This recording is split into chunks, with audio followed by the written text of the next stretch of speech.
માંજલપુર ખાતે વલ્લભાચાર્ય મહાપ્રભુજીના પ્રાગટ્ય ઉત્સવ નિમિત્તે ભવ્ય અને દિવ્ય શોભાયાત્રા નીકળી। આ શોભાયાત્રામાં પૂજ્ય વ્રજરાજ કુમારજી મહારાજ શ્રી પગપાળા જોડાયા। બેન્ડ બાજા અને ઘોડા ધ્વજ પતાકા નિશાન ઢોલી આકર્ષક ફ્લોટ્સ ભક્તિના સુરો તેમાં રેલાયા અને આ શોભાયાત્રામાં 500થી વધુ બાળકો વિવિધ ધાર્મિક વેશભૂષામાં જોવા મળ્યા। આ પ્રસંગે પૂજ્ય મહારાજ શ્રીએ કહ્યું કે શ્રી મહાપ્રભુજીમાં શ્રી કૃષ્ણ સ્વામીજી અને આચાર્ય સ્વરૂપે ગુરુ એમ ત્રણેય સ્વરૂપો નિવાસ કરે છે અને આ મહાપ્રભુજી પૂર્ણ પુરુષોત્તમ છે અને આજે પણ ભૂતળ પર વિરાજે છે।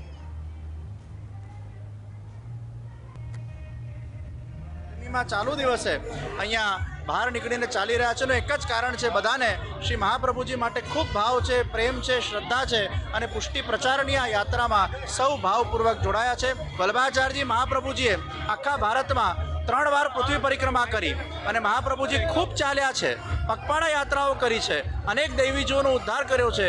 એ શ્રમને યાદ કરીને આ પગપાળા યાત્રાને કરીને એ ઋણને આપણે ચૂકવી રહ્યા।